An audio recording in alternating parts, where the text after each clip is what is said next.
أصبرها أتذكر إخواني الجواب وبجنة ربي أذكرها. بني الإسلام على خمسة أركان في الدين: صوم وصلاة وزكاة حج والشهادات. الحمد لله وحده والصلاة والسلام على من لا نبي بعده. Ya ibadallah, assalamu alaikum wa rahmatullah. Frères, sœurs, dans la foi, créatures, d'Allah exalté soit-il, les humains sont des éternels besogneux vis-à-vis du Créateur. Constamment, ils sont amenés à faire un retour vers lui pour une vie agréable ici-bas, mais aussi dans l'au-delà. Très chers téléspectateurs, mesdames, mademoiselles, messieurs, bienvenue sur ce plateau de votre émission Sur le chemin de Ramadan. Sur le chemin de Ramadan, 9e saison, avec pour thème central le retour vers Allah exalté soit-il. 9e saison à 3 articulations: l'entretien, la minute du Ramadan, mais aussi les récits.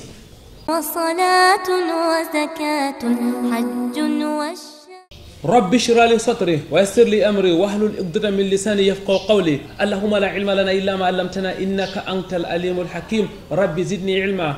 Mesdames, mademoiselles, messieurs, une fois de plus, ahlan wa sahlan wa marhaban bikoum.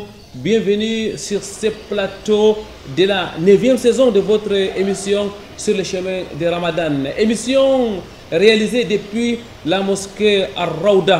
Nous sommes bien sûr dans la cité économique du Cameroun. Pour l'émission numéro 1 de cette autre saison, nous avons fait appel à l'un de nos imams, un enseignant, un prédicateur, Cheikh Sangou Mama Walou. Assalamu alaikum wa rahmatullahi wa barakatuh, ya Cheikh.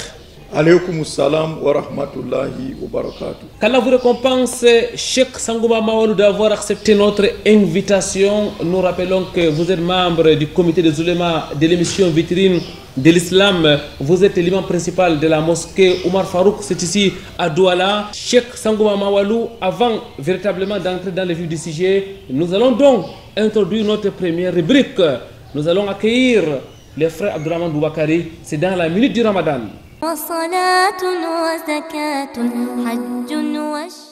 الحمد لله ذي الفضل والإنعام الذي شرع الصيام لتطهير النفوس من الآثام، والصلاة والسلام على من أرسله الله رحمة للأنام وعلى آله وصحبه الكرام ومن تبعهم على نهج الإسلام إلى يوم البعث والقيام. Après quoi, chers frères, chères sœurs en islam, sur vous le salut fraternel et cordial, salutations des gens du paradis, j'allais dire assalamu alaikum wa rahmatullahi wa barakatuh. Pour ce numéro de la minute du Ramadan, nous allons nous appesantir sur l'historique du jeûne. Le jeûne, faut-il le rappeler d'entrée de jeu, était connu des gens avant même l'avènement de l'islam, notamment par les polythéistes et les non-musulmans. Avec pour preuve le hadith rapporté par Al-Bukhari et Muslim selon Aïcha qui disait Kana Ashura tasumuhu Qurayshun fil Jahiliya.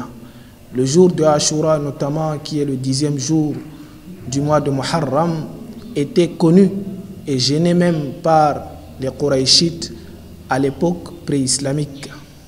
Et également, les gens d'avant nous gênaient, comme l'a rapporté toujours Al-Bukhari, Ahabbu siyami ila Allahi siyamu Daoud, le jeûne le plus aimé auprès d'Allah est le jeûne du prophète Daoud alayhi salam ou David. Kana yasumu yawman wa yuftiru yawma. Il jeûnait un jour et se reposait le lendemain, et après-demain il reprenait encore le jeûne. Mais le jeûne du mois de Ramadan spécifiquement a été rendu obligatoire en l'an 2 de l'Hégire, au mois de Sha'ban plus précisément, par le verset de la sourate Al-Baqarah où Allah subhanahu wa ta'ala dit Ya ayyuhalladhina amanu kutiba alaykumus siyamu kama kutiba ala alladhina min qablikum la'allakum tattaqun. Ô ceux qui ont cru, il vous a été prescrit le jeûne du mois de Ramadan comme il a été prescrit à ceux d'avant vous, ainsi atteindriez-vous la piété. Par ces versets, Allah subhanahu wa ta'ala nous interpelle par le nom de la foi. Il n'a pas dit Ya ayyuhan nas, mais plutôt Ya ayyuhalladhina amanu, parce que la foi pousse à l'action et à la bonne œuvre. Et d'ailleurs, Ibn Mas'ud disait إذا سمعت الله يقول يا أيها الذين آمنوا فرئها سمعك. Lorsque tu entends Allah subhanahu wa ta'ala dire يا أيها الذين آمنوا, il faut prêter une oreille attentive. إما أمر تؤمر به أو شر تنهى عنه. Soit c'est un bien qu'il va nous recommander, ou bien c'est un mal auquel il va nous mettre en garde. Et pour ce cas spécifique justement, c'est un bien, une bonne œuvre à laquelle Allah subhanahu wa ta'ala nous interpelle, qui est le jeûne. Et il nous rassure d'avance en disant que vous n'êtes pas le premier à jeûner, car ceux d'avant vous également ont jeûné. Parce que lorsque l'épreuve englobe tout le monde, ça allège la tâche. Et Allah conclut en disant, ainsi atteindriez-vous la piété. Donc la finalité du jeûne, c'est la validation de la crainte révérentielle d'Allah subhanahu wa ta'ala, qui est la source de la félicité ici-bas et dans l'au-delà. Wala aqibatu lil muttaqin. Sur ce dont nous marquons fin à cette minute du Ramadan. À la prochaine. D'ici là, passez un excellent jeûne du mois de Ramadan. Wassalamu alaikum wa rahmatullahi wa barakatuh.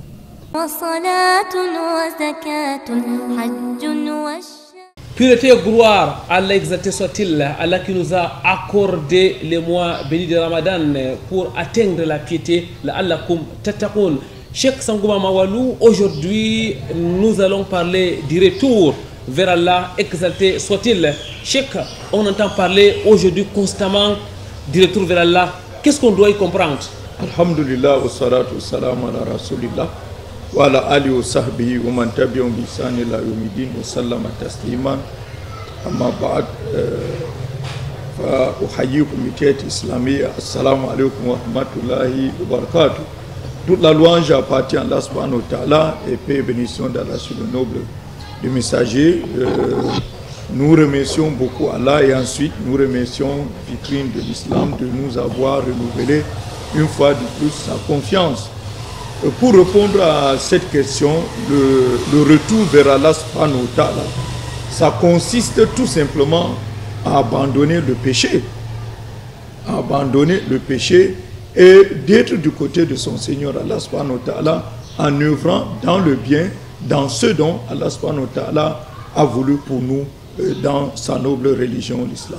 Cheikh Sangouma Mawalou, ce retour vers Allah exalté soit-il, a-t-il des références? Bien évidemment, il y a plusieurs références par rapport aux événements comme Allah subhanahu wa ta'ala l'a parsemé dans le Coran au Karim. Nous avons par exemple Wa'anibu ila rabbikum wa aslimu lahu. Revenez vers votre Seigneur et soumettez-vous à lui min qabli an ya'tiyakum l'azab, avant que ne vous vienne le châtiment. On sent directement que le retour vers Allah est pour abandonner donc les péchés et prendre la voie droite, la voie de l'accomplissement du bien, la voie de la responsabilité. Cheikh, est-ce que le retour vers Allah exalté soit-il ne veut pas dire en un mot pratiquer l'islam? Effectivement, vous savez que la religion, c'est la notice de l'être humain sur terre. Il n'y a rien de bizarre d'aller à l'encontre de sa notice. Allah le miséricordieux a mis à notre disposition des voies et moyens pour à chaque fois faire un retour vers lui, c'est-à-dire pour pratiquer la noble religion d'islam comme il se doit. Jazakumullahu khairan Cheikh, barakallahu fik. Cheikh Sangouma Mawalou, on va toujours rester sur la compréhension de l'expression ar-rujou ila Allah, le retour vers Allah, exalté soit-il. Cheikh, terre à terre, ça consiste à faire quoi exactement? Terre à terre, nous allons dire que au monde il y a deux parties. Au monde il y a deux parties. Il y a le parti d'Allah et il y a le parti du démon. Donc quand tu fais du bien, tu es dans le parti d'Allah. Quand tu fais ce qui n'est pas convenable, tu es dans le parti du démon. C'est prendre résolument sa responsabilité et de quitter le parti du démon pour le parti d'Allah subhanahu wa ta'ala. C'est abandonner ces péchés, ce qu'on a fait contrairement à l'éthique de la religion pour prendre la voie de la responsabilité, la voie du bienfait, la voie de l'éthique islamique.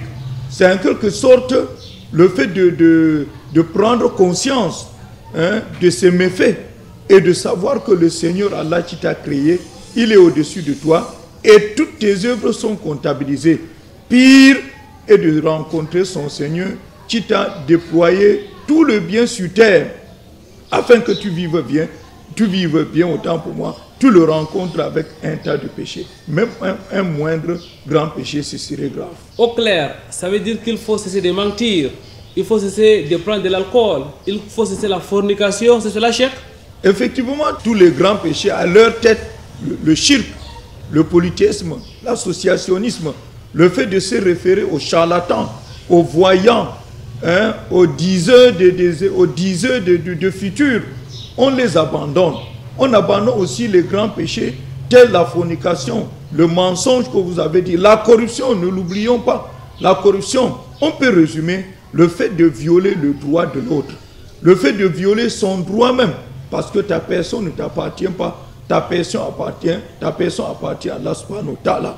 Il faut donc vivre convenablement avec son voisin. Ce qui n'est pas toi, tu vis convenablement, tu respectes les droits, tu abandonnes la violation de l'environnement d'autrui, tu reviens vers la voie d'Allah du respect des droits. Droit entre toi et ton Seigneur, droit entre toi et ton environnement, droit entre toi et toi-même.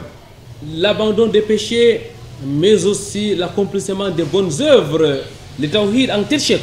Le tawhid en tête, dire qu'on abandonne les péchés, on ne fait rien. C'est pour cela, chaque fois je dis, tu abandonnes les méfaits et tu prends la route de bien faire. Tu fais du bien, tu accomplis du bien, tu abandonnes le mal et tu substitues le mal au bien.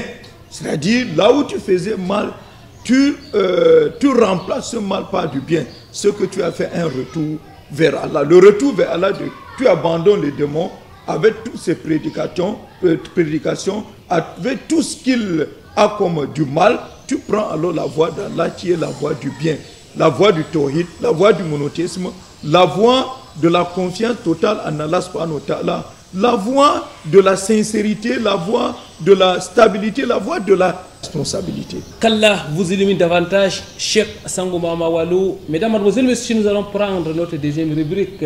Nous allons écouter Cheikh Zakaria Ondoti, c'est dans le cadre de la rubrique Les Récits.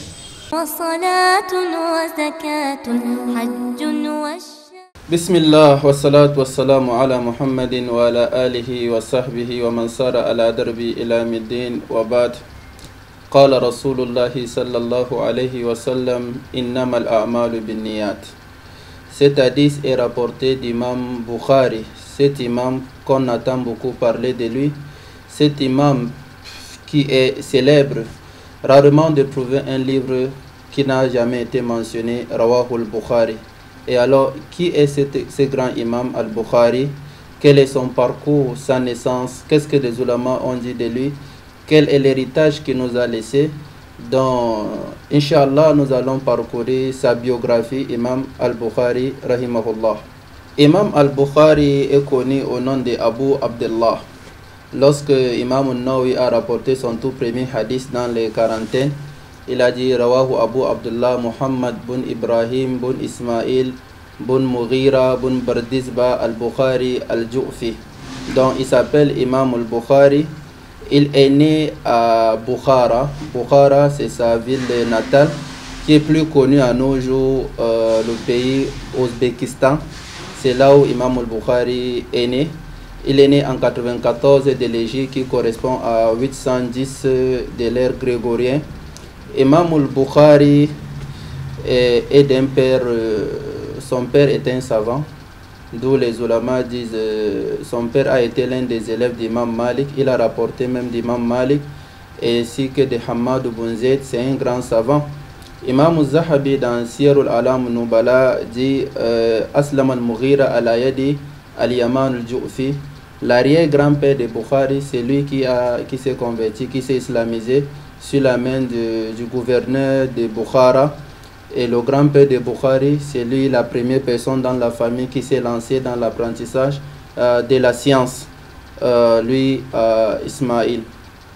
Et les ulama n'ont pas eu à mentionner la mère de Bukhari. Qui est la mère de Bukhari? Dans beaucoup de récits, on mentionne sa mère, mais on ne mentionne pas le nom propre de sa maman. Mais on retient que c'est une femme qui est très attachée à la religion, très attachée à la science, une femme pieuse, une femme qui donnait toute son importance dans l'éducation de son fils, car retenons que le père de Bukhari est décédé tôt. Bukhari a grandi orphelin et c'est sa mère qui s'est occupée de son éducation ainsi que son frère, son grand frère Ahmad. On retient que Bukhari, lors de son enfance, il s'est aveuglé et grâce à l'invocation de sa maman, un jour elle a vu dans ses rêves, on lui a dit réveille-toi, ton fils a... Allah ouvrit les yeux de ton fils et elle s'est réveillée, elle a vu Bukhari en train de voir. Donc dans l'enfance de Bukhari, Allah lui a aveuglé pour une période. Donc voilà celui qui est Imam Bukhari, Muhammad bin Ismail bin Ibrahim bin Mughira an Bardisba al-Naysaburi. Inch'Allah, nous allons revenir parcourir le parcours d'Imam Bukhari dans la science religieuse, Inch'Allah. هذا وصلى اللهم على محمد وعلى آله وصحبه وسلم. السلام عليكم ورحمة الله. وصلاة وزكاة حج Alhamdulillah, thumma alhamdulillah. C'est la suite, mesdames, mademoiselles, messieurs, de votre émission sur le chemin du Ramadan avec notre invité, Cheikh Sangouma Mawalou, enseignant, imam et prédicateur dans les villes de Douala, mais aussi de Fumbot. Cheikh Sangouma Mawalou, aujourd'hui nous sommes en train de parler du retour vers Allah, exalté soit-il. C'est le thème central de la 9e saison de l'émission sur le chemin de Ramadan. Nous sommes en train comme ça de placer le décor avant d'entrer véritablement dans les détails à travers les prochaines émissions, Inch'Allah. Cheikh Sangouma Mawalou, le retour vers Allah, exalté soit-il. Vous l'avez dit dans la première partie de cette émission, c'est obéir à Allah en abandonnant les péchés, mais aussi en accomplissant les bonnes œuvres. Cheikh, lorsqu'on parle du retour, c'est comme si on s'était éloigné d'Allah. Effectivement, vous savez que l'être humain est un éternel oublieur. Effectivement, c'est-à-dire l'être humain est perfectible, faillible. Donc chaque fois il peut s'oublier et doit, quand il se rappelle, il doit se retourner vers Allah. Comme Allah dit, Innama tawbatu ala Allah lil ladhina ya'maluna su'a bi jahalati thumma yatubuna min qarib. Que le repentir auprès d'Allah subhanahu wa ta'ala concerne ceux-là quand ils font la faute par ignorance. Vous voyez, ils ont oublié, ils sont tombés dans l'erreur. Après, ils se repentent directement, très proche, c'est-à-dire très tôt, avant que ne vienne la mort. Ça, c'est important. Donc, le retour vers Allah se fait à plusieurs échelons d'abord. Vous voyez, il y a le retour général, le retour vers Allah général pour ne pas tomber dans les péchés. C'est-à-dire comme Allah dit, donc il ne faut pas devancer Allah ni son messager. Donc quand tu veux poser un acte, tu te réfères à Allah subhanahu wa ta'ala et à son messager. Tu fais un retour vers lui pour ne pas tomber dans les regrets après. Vous voyez, ça c'est d'avant. Et maintenant, un autre retour général, quand tu poses un acte, tu fais un retour vers Allah pour lui demander pardon si à jamais tu as écorché quelque part dans la mise en pratique du bien, dans la mise en pratique des injonctions de la religion. Prenons par exemple, quand on finit la prière, qu'est-ce qu'on dit? Les premières expressions, astaghfirullah, astaghfirullah, astaghfirullah. On fait un retour vers Allah, on demande pardon à Allah subhanahu wa ta'ala. Ce retour vers Allah, c'est pour demander pardon dans le cadre général, s'il y a jamais on a eu une erreur sans pour autant connaître. Même nos erreurs, l'être humain est faillible, comme nous l'avons mentionné. On a créé l'homme faible. Maintenant, le retour, quand on a commis une faute, où Allah subhanahu wa ta'ala dit wa anibu ila rabbikum waslimu lahu min qabli an ya'tiyakum al-adab. Donc, retournez vers Allah et soumettez-vous à lui avant que ne vienne le châtiment. Cheikh Sangouma Mawalou, il me semble à vous écouter que le repentir est un élément du retour vers Allah, exalté soit-il. Et voilà, c'est même la base même, c'est la base. C'est le noyau. C'est le noyau, c'est le retour. La pierre angulaire. Si tu ne te repens pas, tu as fait quel retour? Le retour, c'est l'abandon des mauvaises actions vers la mise et la mise en pratique de la bonne action. Voilà. Et le prophète sallallahu alayhi wa sallam dit Inna Allah yakbalu tawbat al-abdi ma lam yughargir. Certes, Allah accepte le retour de son Seigneur, de son serviteur vers lui, tant qu'il n'est pas à l'agonie. Cheikh Sangouma Mawalou, on doit donc faire les retours vers Allah, exalté soit-il à tout moment. Mais est-ce qu'il y a des périodes spécifiques où Allah, exalté soit-il, appelle particulièrement ses serviteurs à retourner vers lui? Donc d'abord dans le cadre général, avant la mort, et tu ne connais pas quand la mort. Donc à tout moment, il faut être prêt. Il faut faire un retour vers Allah à tout moment, avant que ne vienne la mort. Ça c'est d'un. Deux, maintenant, les moments spécifiques que Allah subhanahu wa ta'ala a tant semaines pour pardonner à ses serviteurs au dernier tiers de la nuit.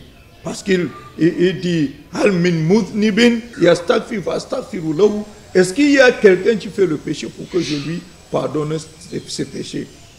Wa yastaghfiruna bil ashar.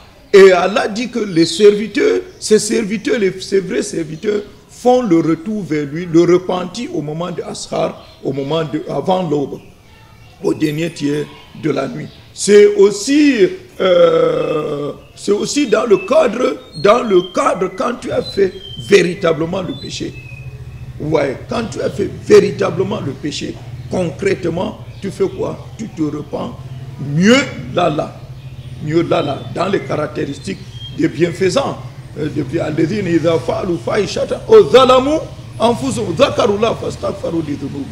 Comme ceux-là, quand ils tombent dans une turpitude, ils se rappellent d'Allah que c'est une turpitude.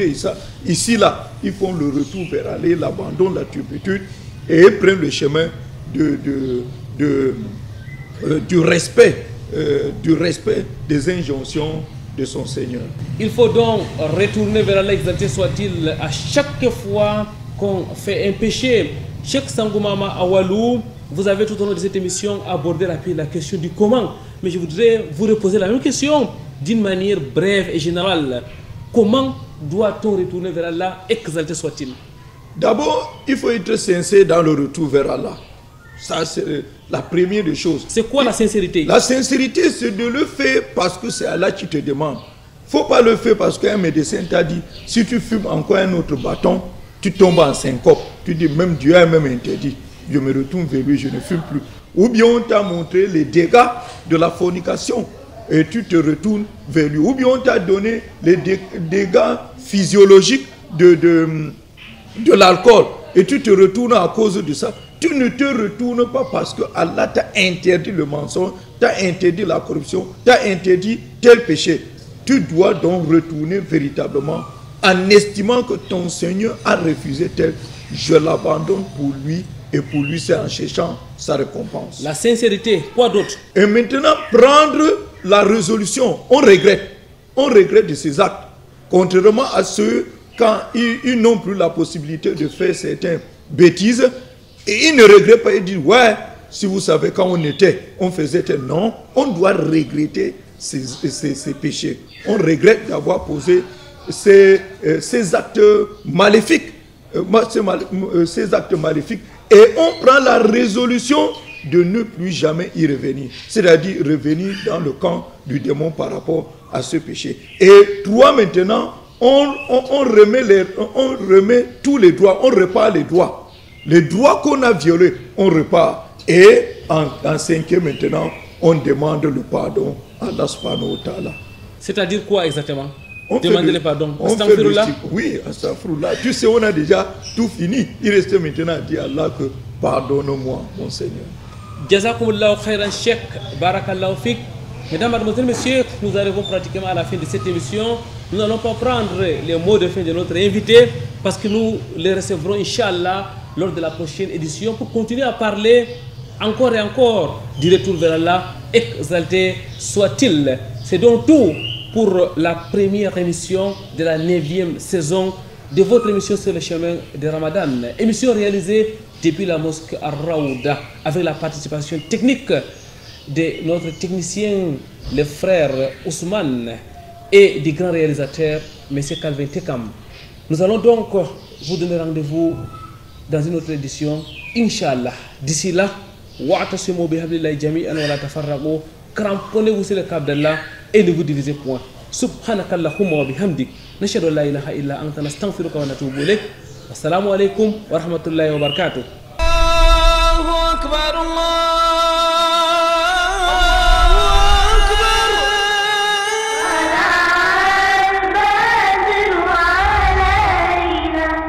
من ثاني